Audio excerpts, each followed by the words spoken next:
Good morning, students. Yesterday we have discussed the lawmaking procedure in Parliament. We have discussed the various stages of lawmaking in Parliament, and today we are going to discuss the parliamentary control over the executive. Means how Parliament can make a control over the executives. Executive, here we are talking about the political executive, Prime Minister and his cabinet, because Prime Minister and his cabinet is responsible to the Parliament, is responsible to Lok Sabha, and what different instruments Parliament has to make a control over these executives we will discuss today in detail. Active and vigilant control of Parliament is essential to check the chances of cabinet dictatorship. In our parliamentary government, in our parliamentary system, the Prime Minister and his cabinet is responsible to the Parliament. They are answerable to the Parliament, and what different instruments Parliament has to make control over the executives.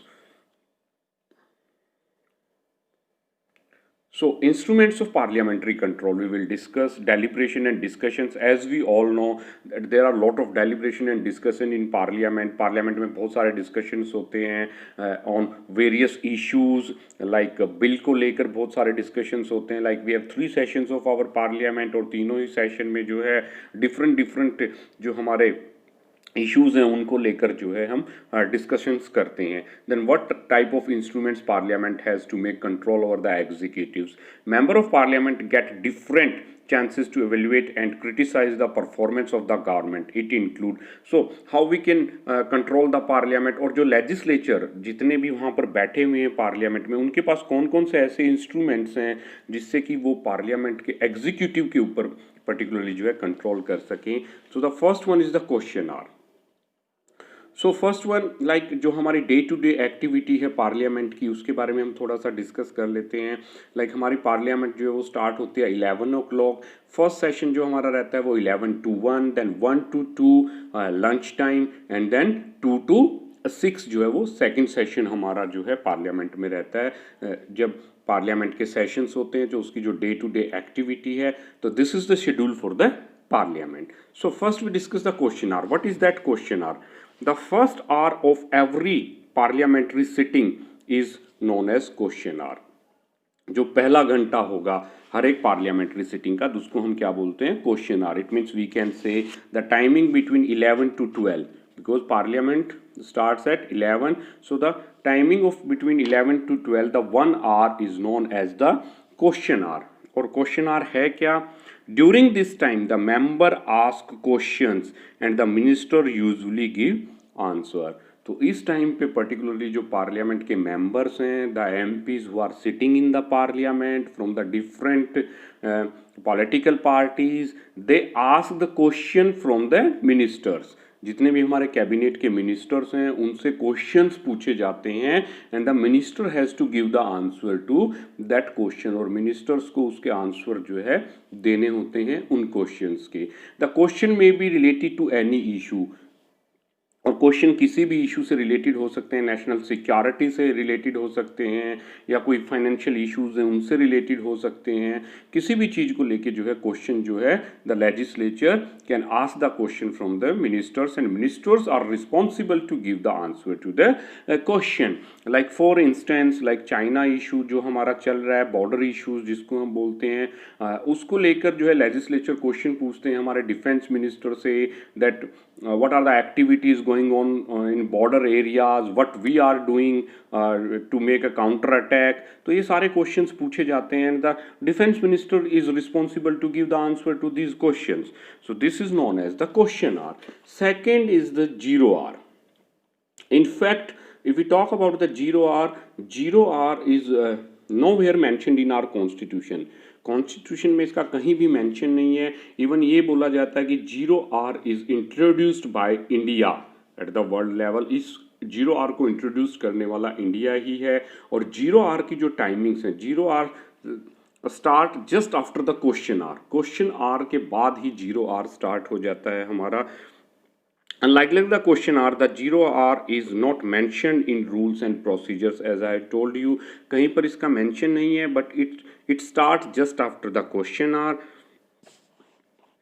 उसके बाद ही ये start होता है. और इसमें भी जो है we can say that this is the time gap between the question hour and the agenda.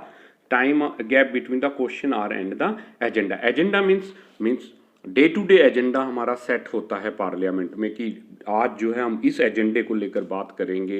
Like हमारी कोई मीटिंग होती है तो मीटिंग का भी एक एजेंडा होता है कि that we are going to discuss these issues in the meeting.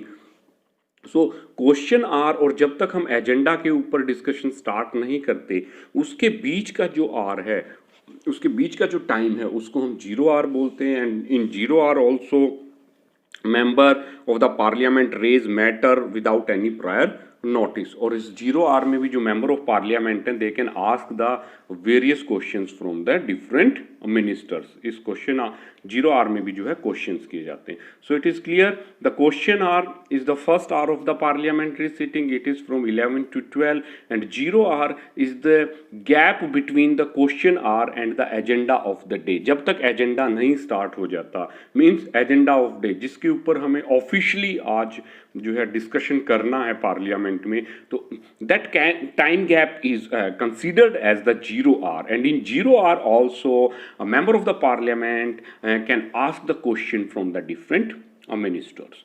Then we will talk about the adjournment motion. Adjournment motion. What is adjournment motion? It is introduced in parliament to draw attention of the house to a definite matter of urgent public importance. So like day to day activity is going on, और अगर हमें कोई बहुत ही important ऐसा issue है जो कि public importance का इशू है या हमारी नेशनल सिक्योरिटी को लेके कोई इशू है, और हमें जो डे टू डे एक्टिविटी है पार्लियामेंट की उसको रोक कर उस इम्पोर्टेंट मैटर को डिस्कस करना है, then this is known as the adjournment motion. उसको हम एडजर्नमेंट मोशन बोलते हैं. क्लियर? लाइक भाई हमारी मीटिंग चल रही है, सपोज इसको लेमन लैंग्वेज में समझते हैं. लाइक क्लास में हमारी मीटिंग चल रही है, we are discussing our chapter, हम अपनी चैप्टर को डिस्कस कर रहे हैं in class. And one student raise the hand और एक स्टूडेंट कहता है कि सर अभी कोई मीन्स कोई एक इम्पोर्टेंट इशू है जिसको हमें डिस्कस करना चाहिए. तो सेम इन पार्लियामेंट, लाइक जो डे टू डे एक्टिविटी है उसको रोक कर मीन्स उसको रोक कर कोई इंपॉर्टेंट इशू है उसको डिस्कस करना is known as the adjournment motion. For instance like day to day activity parliament की चल रही हैं और अनफॉर्चुनेटली कोई नेचुरल क्लैमिटी हमारी कंट्री में हो गई, कहीं पे अर्थक्वेक आ गया या फिर कोई टेररिस्ट अटैक हो गया, तो उस टाइम पे हम क्या करते हैं, एडजर्नमेंट मोशन लेके आते हैं सो दैट जो डे टू डे एक्टिविटी है उनको रोक दिया जाए एक टाइम के लिए एंड हमें जो है जो इम्पोर्टेंट मैटर है उसके ऊपर हम डिस्कस करें. That is known as the adjournment motion. Then half an hour discussion, it is same like the adjournment motion. Like कोई एक इशू है उसके ऊपर हमें डिस्कस करना है तो पार्लियामेंट में क्या होता है, एक हाफ आवर जो है फिक्स कर दिया जाता है एवरी डे कि उस हाफ आवर में जो है हम उस पर्टिकुलर मैटर को जो है डिस्कस करेंगे सो दैट हमारी जो डे टू डे एक्टिविटीज़ हैं पार्लियामेंट की, जो हमारा मेन एजेंडा है वो डिस्टर्ब ना हो. और जो स्पीकर ऑफ लोकसभा हैं वो particularly half an hour fix कर देते हैं for that particular issue to discuss every day for next 3 or 4 days. So these are the various instruments in parliament to make a control over the executives.